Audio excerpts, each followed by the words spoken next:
Olá, boa tarde, bem-vindo ao programa Hora da Verdade, uma parceria da Rádio Renascença com o Jornal Público.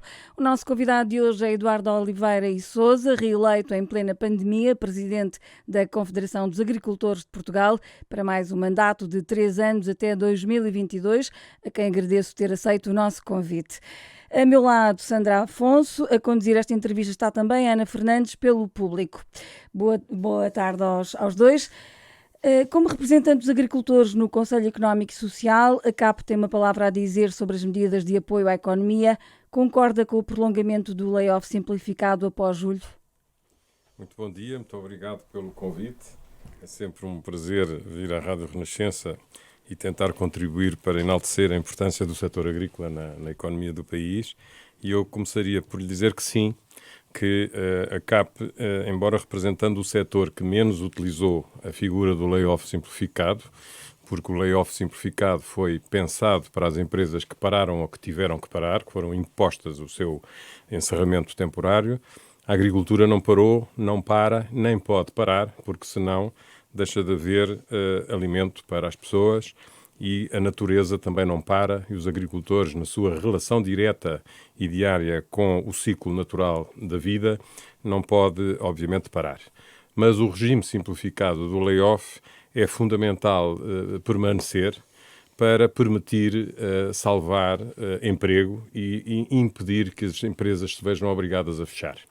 Há muitas empresas com viabilidade económica assegurada e que só não estão neste momento a desenvolver atividade económica fruto da pandemia que lhes impede desenvolver a sua atividade. E por isso é uma medida que se pensava que bastaria 2 ou 3 meses, mas que também é notório e toda a gente sabe que a pandemia não está a resolver-se, por isso é fundamental manter uma ajuda específica à tesouraria das empresas e à salvaguarda do emprego.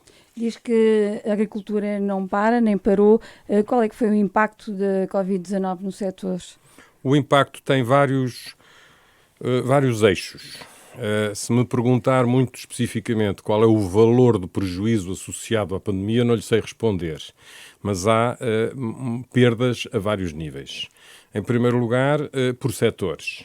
O setor ligado ao fornecimento de produtos ao canal Horeca, o canal Horeca, como se sabe, são os hotéis, os restaurantes, a cafetaria, etc., parou completamente. E houve empresas que foram, como se costuma dizer, ao tapete ou ao charco. Houve produtores de leite de ovelha que não tinham já local para pôr o leite, exatamente porque as ovelhas não param e, portanto, tinha que se lhes retirar o leite. E o leite houve ali alguns dias que teve que ser destruído por incapacidade de alternativa. Felizmente foram-se encontrando algumas alternativas para minimizar esses impactos. Foi um setor que foi muito afetado. Outro setor que foi muitíssimo afetado foi o setor das flores e das plantas ornamentais, que até os funerais foram suspensos e continuam suspensos e, portanto, é um setor que vivia muito para o exterior, para a exportação e para os eventos sociais, congressos. Não há local nenhum onde não se vá, que não haja arranjos de flores. Portanto, foi um setor massacrado completamente e as plantas são ser vivos, os empregos tiveram que se manter e por isso foi necessário encontrar medidas alternativas de apoiar essas empresas. O setor do vinho deixou de exportar. O maior problema foram as exportações. Portanto, a Ministra da Agricultura chegou a dizer que a pandemia, no momento inicial, podia ser uma oportunidade para a agricultura em termos de exportações. Isso não foi de todo o que aconteceu. Eu creio que essa frase que a Sra. Ministra disse em tempos estava conotada com uma outra situação que estava relacionada com a pandemia, uma questão de quase de ocasião, mas não para solucionar o problema. Isso tinha a ver com a exportação de carne de porco para a China, que foi um mercado que abriu numa altura em que a China se viu envolta num problema sanitário dos porcos. Não tinha a ver com a pandemia que está a atingir os humanos. Tinha a ver com uma doença dos porcos. E os chineses tiveram que eliminar os porcos deles e, por isso, abriram o mercado à carne de porco de países em que Portugal foi um dos que aproveitou essa onda. E aí surgiu uma oportunidade de negócio. E foi essa oportunidade de negócio que eu creio que a Sra. Ministra enalteceu. E bem, Agora, no conjunto da pergunta e da resposta, a mistura com a pandemia pode ter dado a sensação que era a pandemia que estava a surgir como sendo uma janela de oportunidade. E não era a pandemia, obviamente. Mas voltando às exportações, é aí que se nota o grande problema na agricultura? Mais do que no canal... Não apenas nas exportações, mas no impacto de os outros países também não poderem exportar, no que isso significou na erosão dos preços. Há produtos que baixaram de preço para preço abaixo do custo de produção, onde, por exemplo, está o próprio leite, e Portugal não exporta leite, que foi fruto de uma impossibilidade da própria Europa, como unidade, exportar o seu leite. E, portanto, o leite ficou dentro da União, fez baixar o preço. Foi destruído muito leite, destruído entre aspas, foi secado, foi transformado em pó muito leite, o que significa destruir valor. E as exportações do vinho, dos frutos vermelhos, que é outro setor que exporta a maior parte da sua produção, ou pelo menos mais de 50%. As frutas, a nossa fabulosa pera rocha, a maçã de Alcobaça, a fruta, a cereja, que ainda por cima tem dificuldades de ser frigorificada, portanto tem que ser vendida se não tiver mercado. Perde valor, teve um azar suplementar ou acrescido, que foi a questão das intempéries, que fez com que houvesse destruição maciça de pessegueiros, de ameixieiras, de vinhas até. Portanto, de facto, não são situações que tenham a ver com a pandemia, mas o setor agrícola, em determinadas regiões e em determinados setores, sofreu esses impactos. Até que ponto é que a agricultura foi afetada pela Covid-19 ou por outras situações, como as tais intempéries? Tem uma percentagem, uma noção? É muito difícil estar, porque há regiões do país onde o impacto tem mais relação com a questão das intempéries, foi o caso da cereja, e há outras regiões, ou há outras consequências, como esta que estávamos a falar do vinho, ou da exportação da fruta, ou das flores, que têm a ver com o Covid. O Covid, na agricultura, pode ter outro tipo de impactos, felizmente não tem havido, porque, à semelhança de qualquer outra atividade, é uma doença que pode chegar aos humanos e, por isso, a agricultura está repleta de seres humanos, obviamente, e, por isso, há muitos cuidados a ter e que se estão a manter para obviar o encontrar situações que possam ter que interromper uma central fruteira ou uma colheita de um qualquer produto e tudo isso. E, por isso, o setor tem custos acrescidos, máscaras, levar as pessoas a terem procedimentos de sanidade e de higiene, o transporte, que não pode ser com muitas pessoas dentro das mesmas viaturas, portanto há agricultores que viram a obrigação de ter que encontrar outras viaturas para diminuir o número de pessoas dentro dos automóveis, enfim, portanto todos esses custos, simultaneamente, num período em que os preços vêm a descer, diminui as margens. Mas a agricultura não para e não parou. Antes disso, deixa-me só falar, falou na destruição de produção. Houve muita destruição de produção? Não, destruição física não, com situações muito pontuais, como seja, por exemplo, um agricultor que tivesse uma barrica com leite que não tinha sítio para ceder, para substituir e ter que deitá-lo fora. Isso pode ter acontecido, situação pontual. Mas, por exemplo, transformar vinho em álcool é uma forma de destruir vinho. Deixa de ser vinho, passa a ser álcool. É nessa perspectiva que se fala. O retirar do mercado é um mecanismo que está financiado pela União Europeia, que significa pagar aos agricultores para colocarem os produtos em armazéns. Acontece com a carne, acontece com o leite, parte dele transformado em manteiga ou em leite em pó. São retiradas do mercado para proteger o preço, para ver se o preço não desce ainda mais. E esses mecanismos estão todos eles englobados no prejuízo do setor e por isso o setor não é imune à crise, antes pelo contrário, sofre muitíssimo. Não é um setor de pessoas com facilidade de acesso ao dinheiro, portanto o agricultor comum tem alguma dificuldade de se endividar, de acorrer às medidas que o governo montou, de linhas de crédito que são pensadas numa ótica empresarial mais tradicional, das empresas com centenas de pessoas, etc. E por isso as ajudas ajudas da política agrícola comum são fundamentais e teriam sido uma belíssima notícia se tivesse chegado ao país na hora certa um pedido que a CAP reivindicou de fazer uma antecipação do pagamento que está previsto para outubro para chegar agora em julho ou em agosto. E infelizmente ainda não temos essa notícia, porque seria de facto uma boa notícia. No entanto, esta negociação agora aumentou o pacote financeiro. O pacote financeiro. Exatamente, é uma boa notícia. É uma boa notícia. Mais de 19 mil milhões de euros.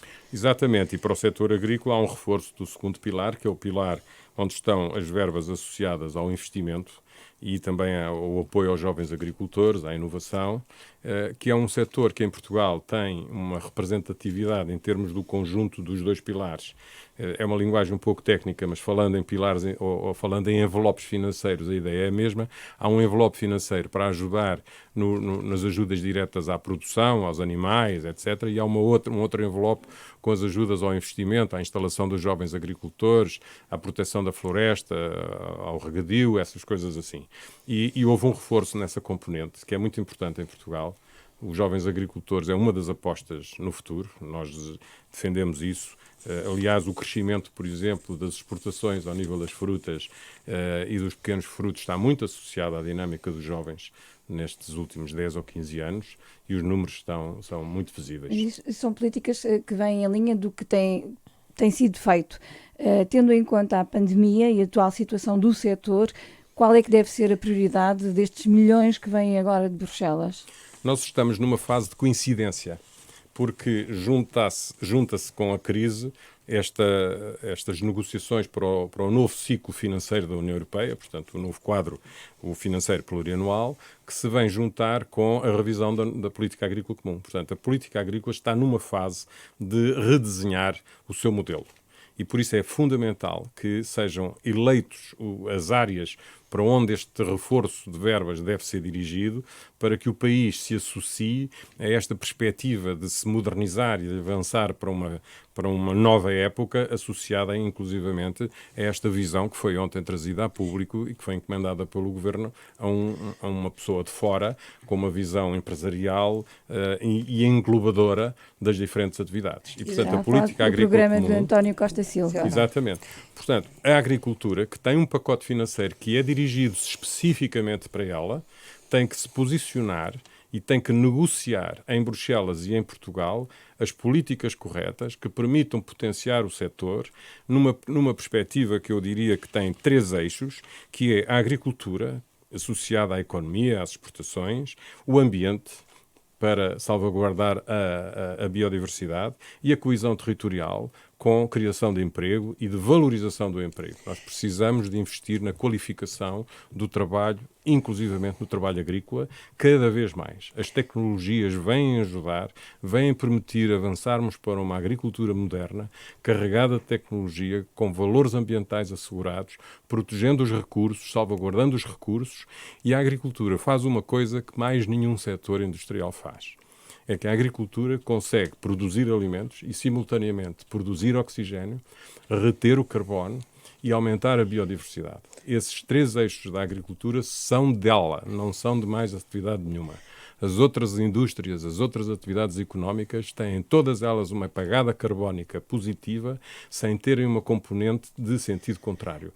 A agricultura consegue, em algumas situações, não só equilibrar essa equação, como invertê-la e ser capaz de reter mais carbono e de proteger mais o ambiente, porque está a funcionar, porque está a desenvolver atividade, do que outro setor. Já lá vamos ao ambiente, mas voltando um pouco atrás ao plano de recuperação económica, a questão da coesão territorial não é de hoje, não é de ontem, tem sido muito falada. A experiência que temos é que, geralmente, quem tem acesso a estes fundos são quem está organizado, empresas, agricultores organizados, o que deixa de fora muito boa parte do país. Isto é um problema na agricultura, é um problema na floresta. É muito boa é muito oportuna essa sua questão.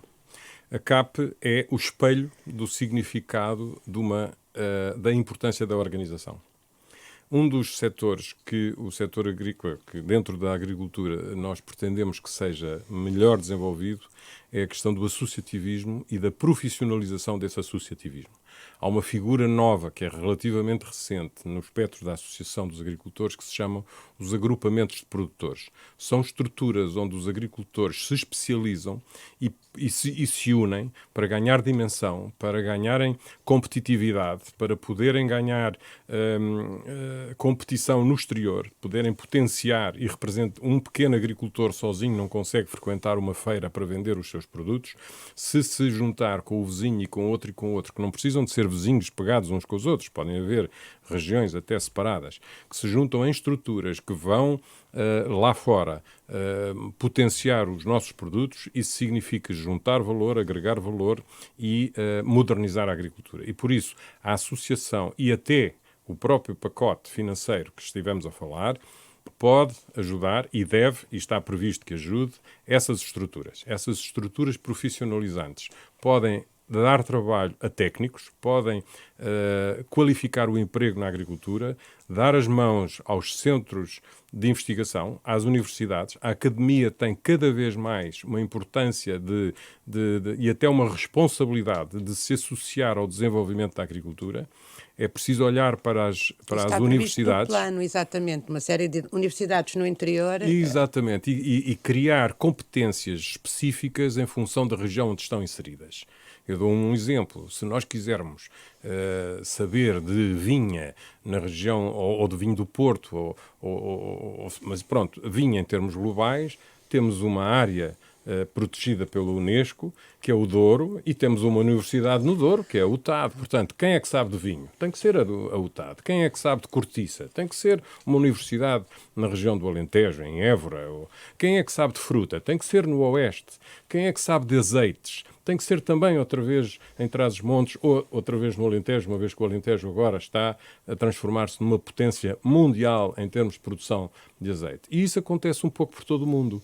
Se nós quisermos pensar numa universidade de referência na área do vinho, pensamos em Bordeaux. Se quisermos pensar numa universidade de referência na área do azeite, pensamos em Jaén. E em Portugal, onde é que estão as nossas universidades, onde é que estão as nossas competências? Temos centros de excelência na Universidade de Aveiro, na Universidade do Minho, no Instituto Superior de Agronomia, onde a investigação mais pura, mais dirigida à investigação propriamente. Mas Portugal ainda é um país de muitos pequenos agricultores. Obviamente, por isso é que a associação é importante. Mas tem falhado nós ao longo destes anos. Não tem funcionado tão como nós gostaríamos que tivesse funcionado, mas tem funcionado. Hoje em dia, em determinadas regiões do país, existem organizações que são autênticas referências. Vejam-se os números da exportação do vinho.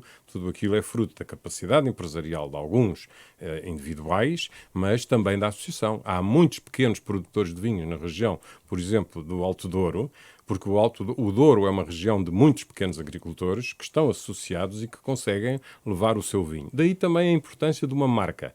Portugal ainda precisa de afirmar-se no exterior como uma marca Portugal. Ainda não conseguimos, até o símbolo, ainda não conseguimos elegê-lo. Há um programa, que é o programa Portugal Sou Eu, que tem um pezinho, que é uma coisa que nós nem todos simpatizamos muito com eles. Mas se pensarem em França, qual é o símbolo que lhe vem à cabeça? Vem logo à imagem da Torre Eiffel. Se pensarmos nos Estados Unidos, temos a Estátua da Liberdade. Então, e qual é que é a imagem que nós podemos associar à palavra Portugal para que qualquer produto, seja calçado, seja vinho, seja queijo, tenha lá aquele símbolo para que no exterior esse símbolo seja logo um apetite para o consumidor comprar. Isso também são áreas de desenvolvimento que interessa desenvolver. E aí não interessa ser grande ou ser pequeno, porque os pequenos, se estiverem organizados, podem tirar partido disso. Mas o certo é que temos agora um exemplo recente, que é algo falado há muito tempo e finalmente no terreno, que é o pagamento dos serviços de ecossistema por causa da floresta, para tentar termos uma floresta mais diversificada. E quando vamos a ver os números, quem mais beneficiou daqueles fundos foi quem está organizado, no caso era o Grupo Amorim. Ora, o que interessa precisamente é tentar transformar um minifúndio. O Grupo Amorim é um grupo corticeiro. E a cortiça é, dentro da floresta, um mundo um pouco à parte, um pouco específico. Portugal é o maior produtor de cortiça do mundo. tem uma estrutura empresarial que ganhou a dimensão que ganhou, fruto do dinamismo do empresário que estava à sua frente, fez o seu caminho, tiramos no chapéu pelo que foi capaz de fazer ao nível do seu grupo e é um grupo de referência em qualquer parte do mundo, pelo que, inclusivamente em termos de investigação, já conseguiu promover. Mas o país não é apenas o país de aquela empresa. Há várias outras empresas e há muitos produtores florestais que estão associados. Produtores. Mas no mundo da cortiça as coisas até nem estão muito mal, em termos de organização, em termos de comércio, em termos de cuidados na floresta. É uma floresta na fileira do pinho, não é? Ora bem, e não só do pinho. Temos a fileira do pinho e temos a fileira do eucalipto, que são as duas espécies de referência em termos de floresta de produção. O problema da floresta em Portugal tem vários níveis. Um deles é o impacto das alterações climáticas, que veio potenciar uma situação muito complicada que se veio agravando à medida que a população foi saindo do território. A imigração, que foi iniciada há 60 ou há 70 anos atrás, teve como impacto um despovoamento e um desmanchar de uma determinada estrutura produtiva do interior do país, associado a microagricultores, que desapareceu. E essas parcelas foram ficando entregues a si próprias e muitas delas estão na origem dos incêndios que, infelizmente, têm ocorrido em Portugal. O Governo tem estado a olhar para essa questão e tem tido alguma dificuldade em encontrar os caminhos a seguir. E, às vezes, surpreendidos pelo desastre, como aconteceu com os incêndios de 2017, o Governo viu-se obrigado a produzir legislação que, às vezes, às pressas dão origem a coisas menos equilibradas. E, por isso, nós temos sido um bocadinho cépticos em relação a algumas dessas medidas. Nomeadamente estas medidas do arrendamento impulsivo, da obrigação da limpeza das matas como sendo uma obrigação dos proprietários, quando, no fundo, aquilo é um serviço de proteção civil. Portanto, temos que encontrar formas de fazer os serviços e de assegurar a proteção das pessoas. Mas o problema da floresta é muito mais do que isso. É o interior dessa floresta. Uma das áreas que está desenvolvida no plano que foi apresentado pelo Dr. Costa Silva é exatamente o transformar aquilo que hoje não tem valor em valor, além do serviço do ecossistema, que tem a ver com a paisagem.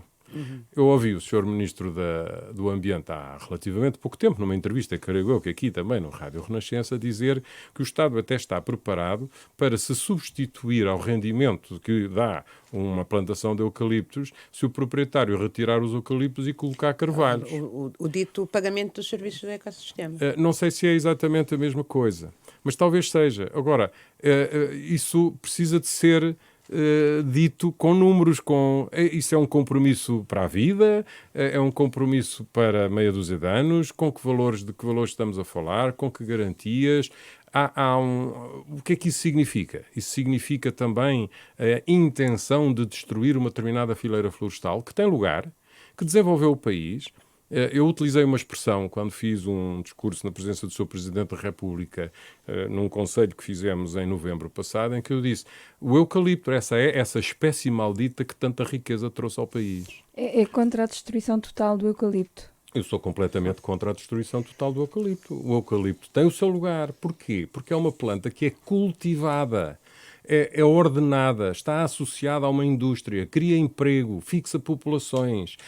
Colocada no local certo, é uma planta que desempenha a sua função em que Portugal tem muito boas condições para o fazer. Portanto, é um autêntico desperdício deitar fora algo que nós sabemos que é bom. Agora, que não é a solução para a totalidade do país e que não pode estar entregue a si próprio, não pode. E o que aconteceu foi que nessas áreas onde ele está entregue a si próprio, pela vicissitude do abandono, pela dimensão da propriedade, propriedades muito pequenas que não são geridas, dá origem a autênticos barris de pólvora. Isso é uma coisa. E há eucaliptos que estão lá dentro e que, pela sua capacidade de desenvolver a chama e tudo isso, são perigosos. Como o pinheiro também é, porque o pinheiro está carregado de resina, como a cortiça também é, que também arde, tudo arde. Nas nossas condições, com o tempo que faz, com a temperatura e com a umidade relativa baixa, tudo arde. E por isso é que o desastre aconteceu da forma como aconteceu, que tem muito mais a ver com as alterações climáticas do que propriamente com aquela matéria combustível que lá estava.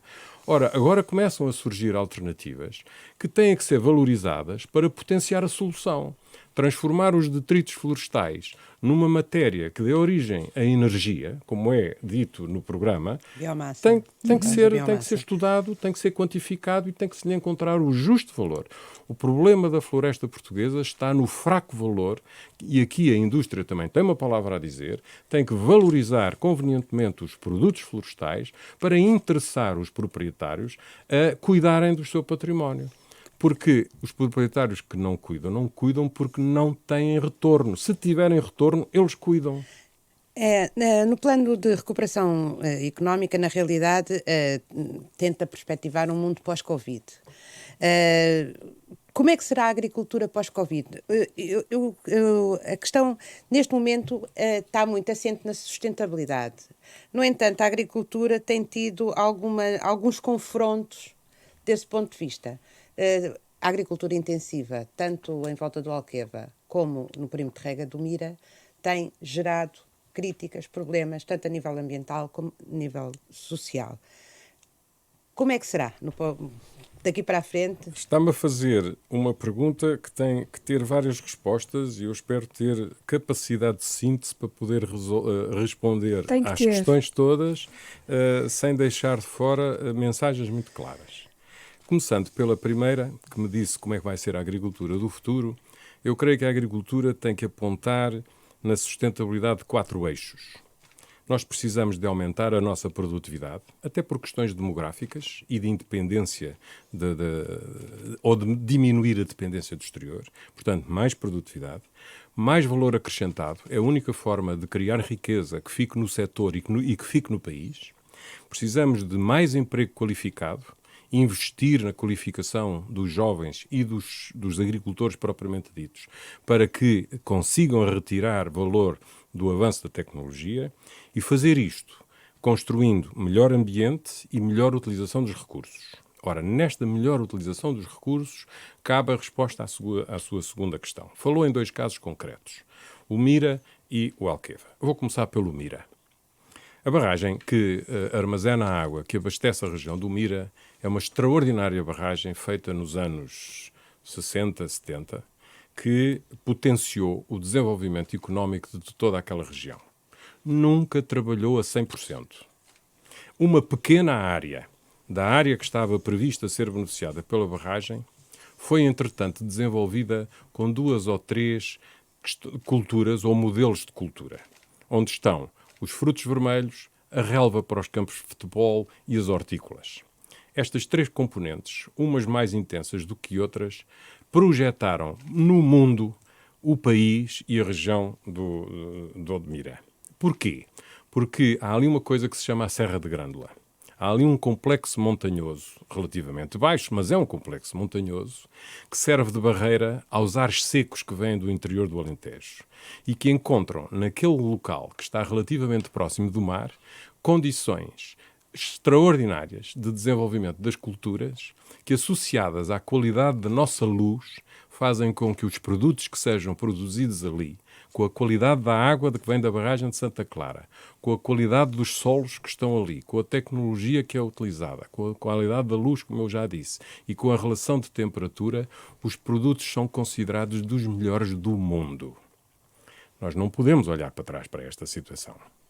Ora, veio mais tarde uma classificação ambiental de toda aquela região. E agora, porque essa classificação ambiental veio, pretende-se dar a ideia de que a agricultura que se pratica que é destruidora dos valores ambientais. E não é. É perfeitamente possível dar as mãos e encontrar soluções para minimizar o impacto, principalmente visual, das estufas e dos plásticos das estufas. E também do aterro dos charcos mediterrâneos temporários. Como? Os charcos mediterrâneos temporários. É um valor natural que existe no Sudoeste. Tudo isso tem que ser devidamente identificado e procurar a forma de os salvaguardar. Uma coisa é darmos as mãos e encontrarmos sinergias para conseguir juntar as coisas. Outra coisa é dizer, não, vocês são maus. Porquê? Porque nós não acreditamos na vossa filosofia de vida. Ou seja, quando a ideologia entra na equação, estraga-se o ambiente para negociar. Mas também há a questão social complicadíssima. A situação social não é talvez tão grave quanto se pensa. É dos migrantes. Há ali um problema para resolver, que é a integração das comunidades dos trabalhadores que vêm de fora associados à colheita dos frutos vermelhos. São uns milhares de pessoas que não se integram de qualquer maneira nas nossas situações e que têm que a pouco e pouco ser encontradas soluções para os integrar ou para lhes criar condições de vida com a sua própria autonomia. E isso tem envolvido as autarquias, e há autarquias que estão mais proativas nesse assunto do que outras. Porque, por exemplo, não é fácil numa autarquia que tenha dificuldades de rede de água ou de redes de energia, de repente dizer que vai multiplicar por 5 ou por 6 o número de pessoas que lá habitam, que ainda por cima são pessoas com outra cultura, com outra maneira de viver. Portanto, esses problemas têm que ter a sua componente sociológica associada à resolução do problema. Pensar que é possível bani-los é que a mim me parece exagerado. Por falar em trabalhadores, temos agora a situação da Covid-19 e destes trabalhadores que muitas vezes trabalham e vivem em condições precárias. Está garantida, sobretudo agora com os trabalhos sazonais de verão, está garantida a segurança destes trabalhadores? Olhe, a segurança dos trabalhadores diz respeito a quem lhes dá trabalho. É um assunto que tem sido alertado convenientemente pelas organizações dos agricultores, a começar pela nossa, no sentido de que todos os empregadores, todas as pessoas que dão trabalho a trabalhadores, sejam eles oriundos de empresas de serviços, sejam eles contratados diretamente por eles, que têm que ter em atenção não só os cuidados associados à proteção sanitária resultante da Covid-19, como também em termos de salubridade e condições de vida dignas. Que eu possa dizer, é assim em todo o lado, obviamente que nós sabemos que não é assim em todo o lado, mas em todos os setores há prevaricadores. Ainda hoje, de certeza absoluta, que alguém foi multado por excesso de velocidade, ou algum condutor que entrou pela faixa esquerda da autoestrada. Enfim, nós não nos podemos responsabilizar pelo universo que gira, mas que temos que ter uma mensagem e que estão a ser feitos esforços para que nada aconteça e cada vez mais seja dignificado a forma de vida dos trabalhadores, é um facto. Passou há pouco tempo uma reportagem na televisão, no canal da Europa, uma reportagem com imagens de Espanha e imagens de França, que não dignificam nenhum país. Felizmente, não foram encontradas situações semelhantes em Portugal. Mas estas situações são recorrentes. Eu não respondi à segunda parte. Falta o Alqueva, exato. Eu sei, mas deixe-me só concluir esta questão. Estas situações são recorrentes e a minha pergunta é se estes produtores que não cuidam para que estes trabalhadores trabalhem em segurança e com as devidas condições de higiene e de... Têm que ser identificados, têm que ser confrontados com... E não deviam ser penalizados, por exemplo, ao nível dos apoios? Ao nível dos apoios, não está previsto um mecanismo dessa natureza, mas acaba por estar, porque até pode estar. Se ele tiver um programa de desenvolvimento na sua exploração e for encontrado numa situação dessas, pode ser penalizado por isso. Mas as penalizações são muito mais pelo lado da coima ou do auto que lhe possa vir a ser... Mas na sua opinião... Na minha opinião, eu acho que todas as entidades que recorrem a mecanismos de apoio têm que estar enquadrados num determinado modelo. E esse modelo pode prever essas condições. Não vejo... E deve? Deve prever essas condições, obviamente. A dignificação do trabalho, por isso é que nós damos tanto valor à qualificação das pessoas. A dignificação do trabalho é uma função do empresário. Aliás, o país teve mais que tempo para se dedicar a recuperar o seu setor empresarial, dignificar a figura do empresário, e eu não tenho visto até agora o poder político olhar para o empresário como sendo o verdadeiro promotor da economia e projeção do país. Isso está escrito até também no próprio documento do Dr. Costa Silva. Temos que recuperar a imagem do empresariado para que novas indústrias, novos negócios surjam, porque é aí que está a criação de emprego. Sem querer fugir à sua questão do Alqueva, estamos quase a terminar. O Alqueva é um extraordinário exemplo da importância que é uma reserva estratégica de água, que veio modificar completamente o paradigma de uma vasta região do nosso país. Mas é uma vasta região que é uma gota de água no país. É uma área grande, tem expressão, mas não é a solução do país inteiro. Há muito mais Alentejo do que a região do Alqueva. Ora, foi uma bênção, entre aspas, que caiu naquela região? Foi. O Alentejo, que é beneficiado pelo Alqueva, é outro Alentejo. Muito provavelmente, se não estivéssemos agora com este problema do país estar a ficar em stand-by durante algum tempo em termos de desenvolvimento associado ao Covid, uma das formas de potenciar o próprio aeroporto de Beja tem a ver com Alqueva, a todos os níveis, não só para exportar produtos, mas como para a chegada de pessoas, trabalhadores qualificados, empresas que se instalam naquela região, até centros de tecnologia, tecnológicos associados à investigação de várias culturas. O modelo cultural é da responsabilidade dos proprietários. Devem ser acompanhados por medidas macro, onde o Estado se despiu nos últimos anos dessa função, porque os serviços competentes do Ministério da Agricultura, de desenvolvimento rural, de olhar para o futuro, quais são os modelos, isto e aquilo e aquilo outro, hoje em dia, uma coisa que nós tínhamos antigamente se chamava extensão rural, isso desapareceu. Isso é uma lacuna, faz parte do modelo económico que nós desenvolvemos, está na altura de colocar em cima da mesa o que é que se fez bem, o que é que se fez mal e perceber qual é que é o erro que não deve ser repetido e o caminho que deve ser prosseguido. E este projeto, esta visão que nos foi trazida agora, que integra várias componentes, incluindo a continuação do desenvolvimento da utilização de água, numa perspectiva de combate às desertificações climáticas, que é um dos setores onde a agricultura tem uma palavra a dizer, simultaneamente com fixação de pessoas no território, e impedir o avanço da desertificação que vem do Norte da África e que está a chegar à região do Norte da África e que está a empurrar toda aquela povoação da África mais a sul e que está a originar esta onda de imigrantes que está a chegar à Europa, eles estão a fugir do deserto, eles estão a fugir da fome. Mas nós já temos problemas de desertificação no nosso território também, de desertificação é isso que eu estou física. A dizer, é isso que eu estou a dizer. Ora, a desertificação física combate-se com gestão dos elementos que a podem combater. E a água é a primeira, porque se nós tivermos água, temos alguma intensificação cultural, temos crescimento de matéria orgânica, temos mais verde, mais árvores, mais sombra, menor temperatura violenta, vamos lhe chamar assim, estes picos na semana passada, ao sol, em pleno Alentejo, os termómetros chegaram a perto de 50 graus. Ora, como é que é possível? Nós temos que encontrar soluções tecnológicas que nos permitam combater efetivamente isso. E isso passa pela agricultura. E a agricultura está disponível para dar esse passo, para reconhecer o seu lugar e ajudar a desenvolver o país. Deixa-me fazer uma última pergunta. Sempre que o país é assolado por uma catástrofe, o setor agrícola é dos mais afetados e está entre os primeiros a pedir apoios. E normalmente não está assegurado. O que é que se passa com os seguros? É a incúria dos agricultores ou os seguros em Portugal não funcionam neste setor? Olha, ainda bem que faz também essa pergunta, porque isto de facto os temas são muitíssimos. Não sei se têm ouvido a CAP, mas a CAP há pouco tempo até produziu um comunicado colocando em causa o sistema de seguros. O sistema de seguros em Portugal, agrícola, os seguros agrícolas têm que levar uma volta muito grande. Existe uma figura que se chama o seguro de colheitas, mas é apenas isso. Ora, a agricultura tem muito mais do que apenas a colheita.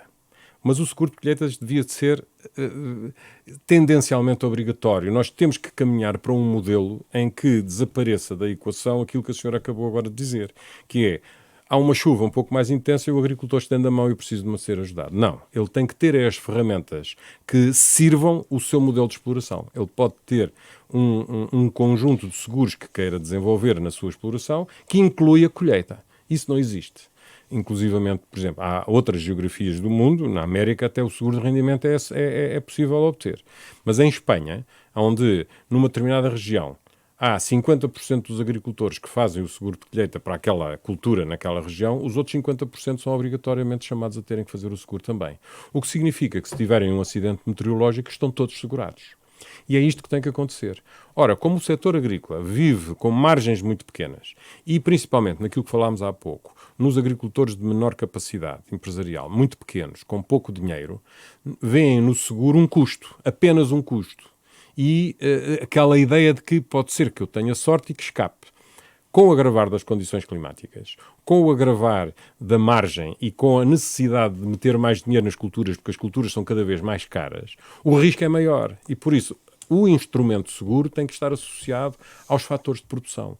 Eu tenho que meter na minha cabeça, como produtor, que para produzir tenho que diminuir o risco. E esse risco tem que estar coberto por seguros. Para que isto possa ser feito, tem que voltar tudo para cima da mesa, porque não basta o seguro de colheitas. O seguro de colheitas está mal construído. Por exemplo, no caso da cereja, a senhora quer fazer um seguro de colheitas e eles dizem, sim senhora, nós seguramos-lhe 20% da sua produção a 1 euro, mas eu vendo a 2. Ah não, mas nós só pagamos na base de 1 euro. E depois tem 20 cêntimos para o custo da apólice, 10 cêntimos para o fundo não sei de quê, tal. Quando ele chegar a receber, vai receber 40 ou 50 cêntimos, quando o valor da sua produção tem uma base, por exemplo, de 2 euros. Não serve. E, portanto, estas contas feitas ainda por cima com um custo da apólice cara, o agricultor diz, prefiro correr o risco. E por isso é que eu utilizei aquela expressão, o agricultor está sempre a começar do zero, cada vez que vem uma trovoada.